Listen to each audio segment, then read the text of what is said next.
Hey everyone, a massive welcome. This is our live Q&A and completely free option just to have a big powwow chat and questions at the end. Today's topic was really sparked off the discussions we've had in the last couple of weeks surrounding the Australian Physio Association, the APA's letter of response to a physio position, an assistant physio position that was voluntary and advertised for the NRLW. Um, and from that, there was ASCA made a statement as well. And as a result, there's been lots of great discussions happening on the socials, but also over in our inbox as well. And we're like, well, let's cover this in a space that is safe, in a space that is all about inviting those vulnerable conversations, because I think with this one, it is really complex. And what will probably come about in this discussion, I think, is that there's no right or wrong. There's no real morality around this decision to say yes versus no to opportunities, but it is really important we hold space for deciding when it is actually beneficial to yourself individually, career-wise, but also to the profession as well. So we're going to spend some time just chatting that through. I don't have all the answers. That is not me, but I am very passionate in this area. I would say personally, I've still got a long way to go to a point where I am happy with my level of advocacy. I do not feel done. And I feel like there's still so much to do here. And also personally, so much I can do better for myself and also for our profession in this space as well. And one thing that I will cover is making sure that we honour that capacity that we might have individually or professionally in this space, because it is a really, really hard time. You'll notice, particularly in this chat, I will talk a bit about sports. That's where my individual experiences sit. And so I'll probably fall to sports a little bit as a result.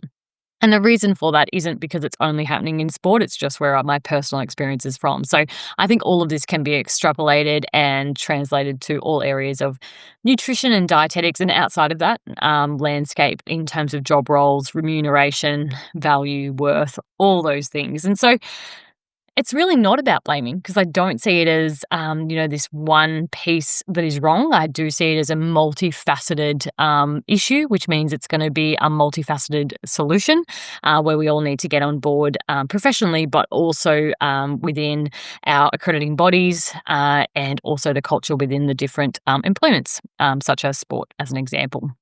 And so I guess let's start. I think in all of this, it's really important to weigh up the real cost of exposure, which voluntary roles generally sit in. It's about paying via exposure. And sometimes that does hold some purpose and value to the individual involved.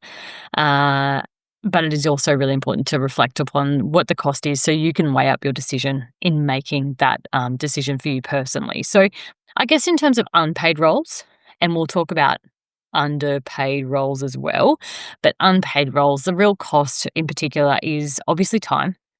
Your time spent in an unpaid role takes you away from other things, but also it's not remunerated in terms of your financial well-being as well. Your energy, mental, emotionally, and physical energy, finances, of course, and also within that, I think it'd be really remiss of me not to mention superannuation.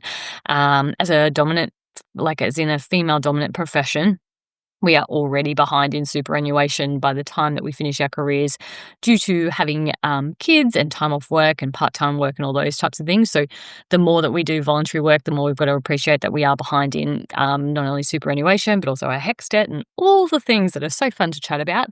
And also our reputation. And I say reputation in a different way because I think this can be both positive and also negative. Possibly, and our reputation can be dampened by doing free unpaid work to an extent, but it might also be that your reputation actually gets amplified and empowered in different roles by doing the unpaid work to a degree that then allows you to gain the paid roles. So I see some of these as like catch-22. In terms of my experience personally and my professional career, I am not about to tell you not to do unpaid work. I personally have absolutely agreed to do unpaid work, and we recently just put that question up on our stories, and 100% of you said the same thing. So this isn't about me going, we shouldn't do unpaid work. I think it's appreciating that sometimes there is a purpose to it, and sometimes it's a necessary evil in some ways. Personally, I did jump into some voluntary roles a lot in terms of like triathlon, endurance community really early on. Also hockey and whatever I could connect with and just to try out, test, gain some skills. But also I was very fortunate, and I still use the word fortunate even though it was low pay, to gain an underpaid role as an AIS fellowship. And that was really low pay and below minimum wage even, but seen as more of a scholarship-based 2-year experience.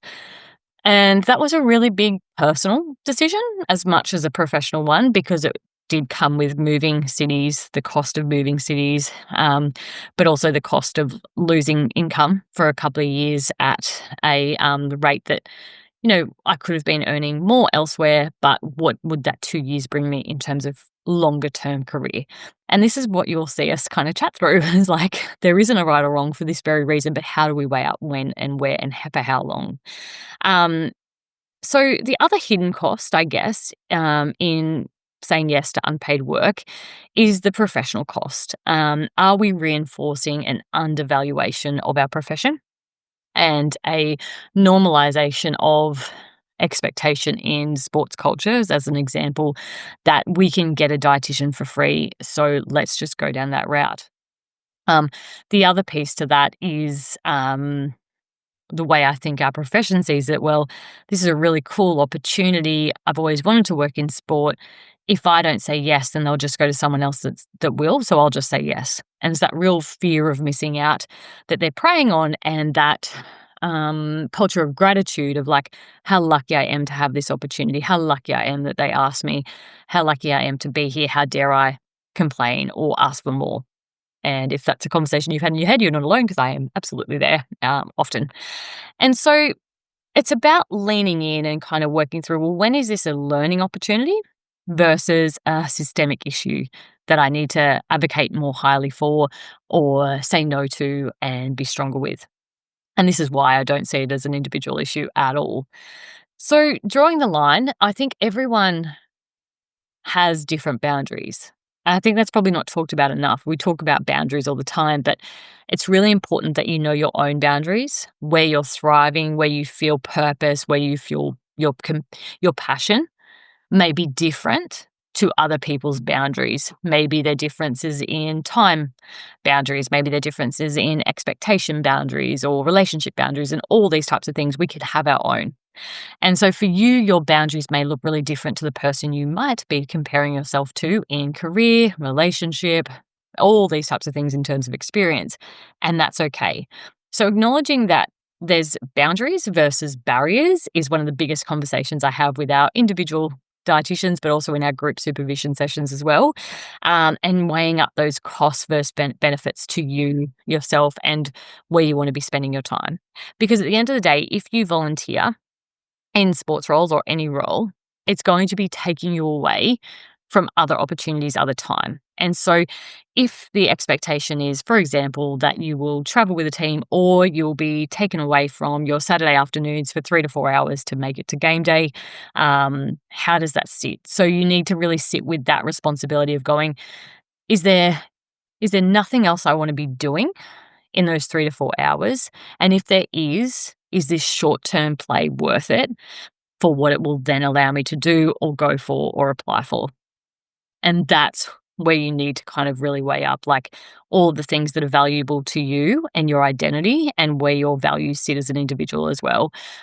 Because say your value as a person is in relationships and family, and you've said yes to a role that isn't bringing anything to that other than taking you away from it, it's not going to take much time for that to sit and become very uncomfortable and possibly lead to that resentment, bitterness feeling where you feel very stuck. And so being really self-aware of your emotions is really, really important because that's where you're going to sit and really lie with your boundaries in this instance.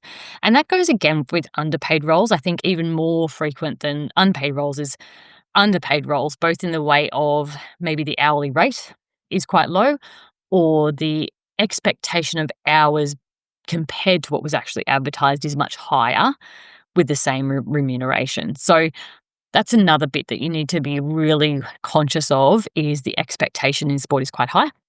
So, how am I going to ensure that my boundaries are kept even when the expectation is beyond my original capacity or my agreement? And this is where I guess the big questions that I always sit with is like, is this where I want to be? And is it also bringing me closer to who I want to become? And just sitting with that question, feeling the discomfort in it as well. Um, I recently had an opportunity where I was thinking about this a lot of like, this would be a dream job, a dream role. But me as a sports dietitian in terms of career, but what about me as a mum? What about me as a partner? What about me as a friend, a family member? Is that still the dream? And considering, who you want to be and does it conflict with that? And so that you don't chase one dream or one value point at the cost of everything else in terms of your identity. So that I think is a really important question to sit with, and getting comfortable with saying no is so, so hard. We recently had a session with the incredible Steph in our paid professional membership, who talked about saying no, how to get more comfortable with it. And it was honestly phenomenal. And this kind of vulnerable conversation, this stakeholder management side of things, is something we cover all the time in Academy for this very reason, that as dietitians and as a profession, it's something that is really lacking in our skill set and our ability to advocate for ourselves. So, if that is a really big thing you'd like to improve, I highly recommend jumping into our modules, exploring that. And also, the community side of Academy is amazing for these conversations as well, alongside the supervision sessions we hold in the group, which are completely included within our membership. So, that is just a note for that one. And like, if your answer is yes, if it is like it's exactly where I want to be, it's exactly it's bringing me closer to who I want to become, then ask, well, how long? How long is that okay for? When will I know when to stop? When will I need to move on? How will I know how to hold those conversations and plan those discussions accordingly early? So, if you agree to, say, example, an unpaid or underpaid role, let's accept those if that's where you want to be, but also open the conversation to future conversations of like, I am so grateful for this opportunity. I see the potential. I'm so confident I can bring value. Can we then set up a session, whatever time point feels right to you in this role, to talk about what this time has meant, what we've learnt, and what the next progression in this position looks like? Maybe for you, maybe for another person. But so much of what we do in our advocacy space is creating roles for people that don't end up being us, and creating. I guess the saying is like planting the seed to the tree that we never actually get to sit under. And that is the space of dietetics and nutrition, very much so. And you can be really proud of that. And often you yourself will get some really great benefits, but not always. And so it needs to be that long-term play and that cultural shift, and that systemic issue that lies means that it's not going to be a really fast fix either. Um, so that gets us to advocacy. And I noted that down because I didn't want to forget it. Um, how do we advocate for ourselves in terms of pay, remuneration, FTE, value? And I think one thing that we do often is we are very emotional, empathetic beings, but not like our stakeholders, our managers, our decision makers aren't always the same personalities. And so we can't go into conversations with only our heart. We need to go in with our head. We need to go in with actual evidence, data where we can, and a clear path forward that aims for that collaboration. And you need to be really mindful of like, well, how am I actually going to show that I'm worthy of this investment? How am I going to show that there's going to be a return on this investment for a business? Because that is what sport is. It's not always treating itself like that, but absolutely that's what a business is. Because so often it's like, well, I need to be paid because I should be paid. I agree. And chances are they agree too. Most of the time they aren't a-holes. Like, they honestly have not found budget for nutrition ever. And it's very hard to find budget based around the minimal budget that may exist, particularly in Australian sport if you're listening from Australia. So let's consider that and enter with, what's the plan forward to actually find budget? How will you help with that? And how will you help them achieve their key indicators and their KPIs to support their role and their impact and how well they do their job? And that way, that reframe that's objective and not subjective and emotive is going to be a much better way for advocating for your position forward, and having those vulnerable, clear conversations from the start and not putting them off until a point where you're feeling really bitter, resentful, emotional, and reactive. Because so often that's what we see. And then that means that the conversations that happen are quite confrontational because they've got to that point already and too late. So stay early if you do agree to hold a role, for example. Have those conversations early, plan for them, and ensure that there's something that you can regularly do and check in to also ensure that you're still in a place of feeling like you are of value, to ensure that you're still getting something out of that role of what you originally planned. So it's a check-in for you and the organization or the company just as much as it is for you personally as well. Um, lifting I think this is like also in the advocacy space of like sometimes we're not just advocating for ourselves, and acknowledging where our Mozzie in the room, damn it. Acknowledging where those boundaries and barriers feel for you, but also the boundaries and barriers that you want to see in your profession are really important. So some of your role, and if you have the capacity and the safety in your role to really lift the profession, this is where you can do amazing things. Normalizing, first of all, the pay advocacy and the conversation in that, just in your own self and how you address those, is going to do so much. And you may think it's only you having these little conversations individually, but they have a flow on effect. And I think also practicing saying no even in little circumstances that feel littler and smaller than a position is really, really important here too. Really weighing up, what's this going to give me? Is this where I want to spend my time? Is this who I want to be? And if the answer is no and it's not lighting you on fire and you're saying yes just in fear that someone else will say yes, that's not a big yes, right?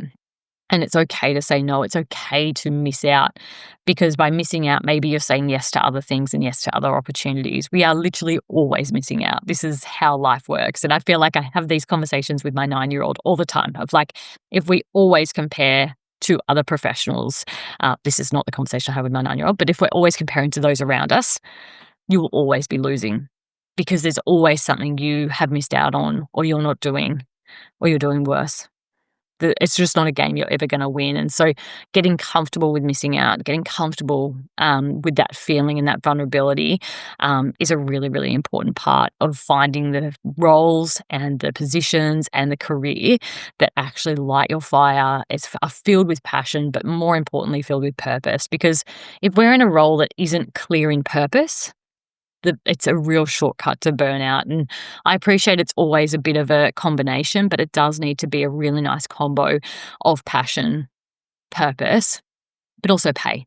And that's where we find the in between. I don't know if we're there yet. I don't know, individually and personally, I've been underpaying myself for a really long time. And that was for the bigger purpose of compete. And it is really, really hard to find that balance, and I can't say I found it.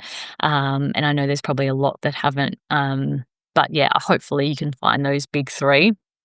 Louise Burke actually gave a book called The Tooth Fairy to my kids when they were little, and she gave lots of beautiful books, and no shock, Louise Burke really thinks about what stories she's going to give people.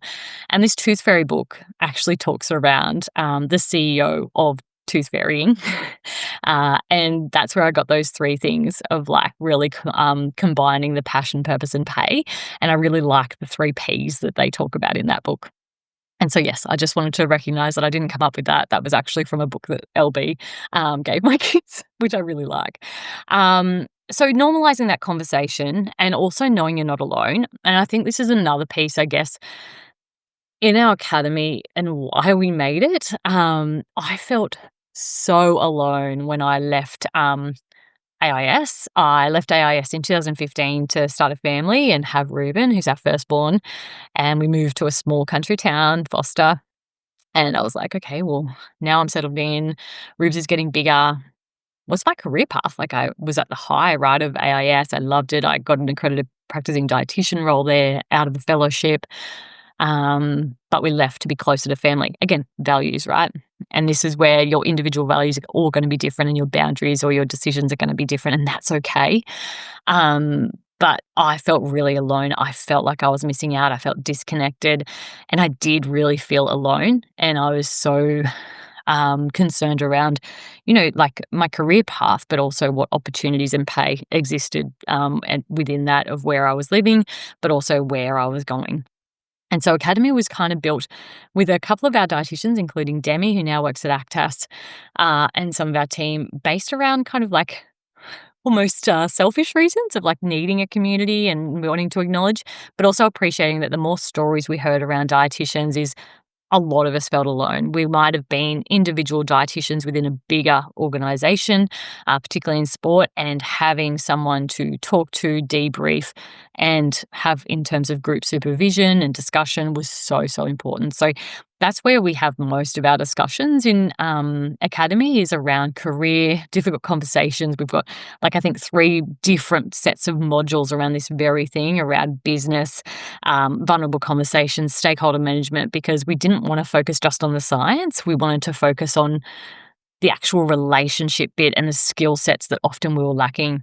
And so lots of time spent in translating the science into the individual, but also lots of time spent on elevating us as people in our profession, not just the science knowledge, because our science knowledge is, as a profession, pretty damn good.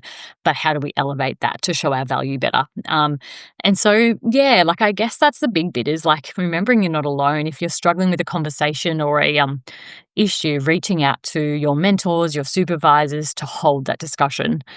Supervision isn't just for case management, it's for you management, and making sure that you're looking after you and being able to hold those conversations is such a core part of who you are and who you get to show up as for your clients.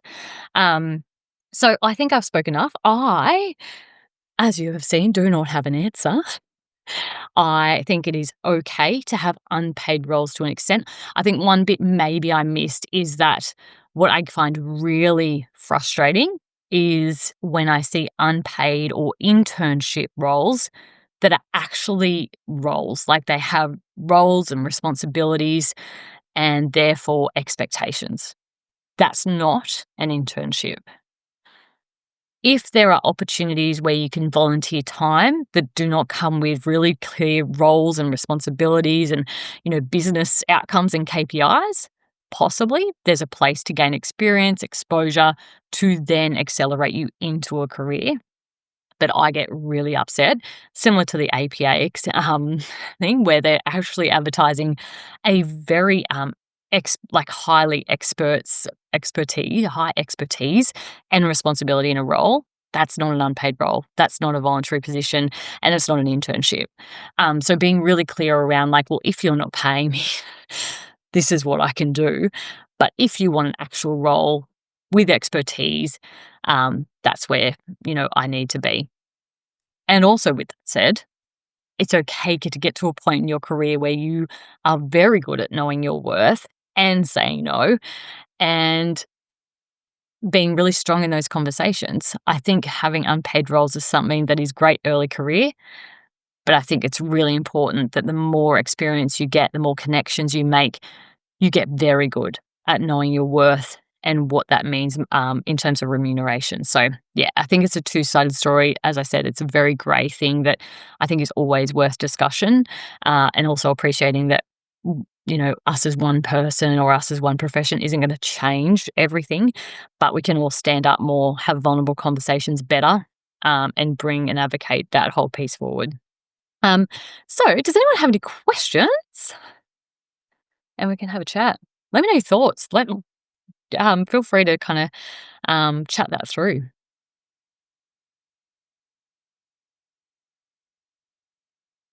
All right, I've got one question actually. All right, so how do you think nutrition and its value are perceived compared to other disciplines like physio, which is it's really timely in terms of what we're talking about here. I've thought about this a lot. I've heard of our profession definitely dumped, not dumped in a bad way, just dumped alongside psychology as like the soft science.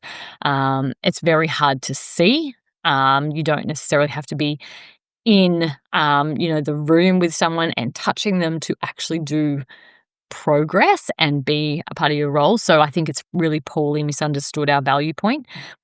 I think with physio and say strength and conditioning, they've been very good because they're really like out there professions that you see what is being done and they also have a real advocacy in their voice.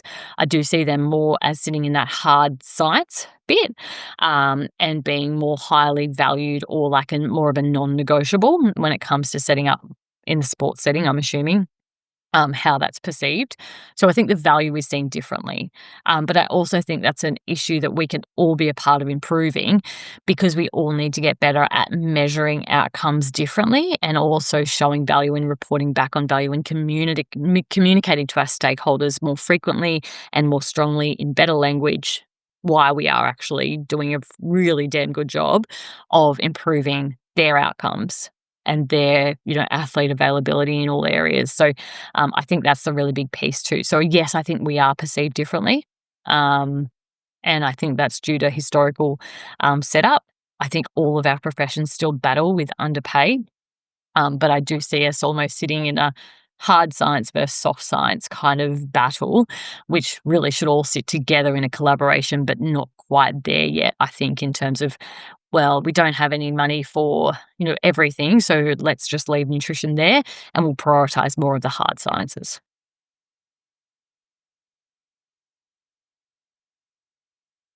Awesome. Any other questions?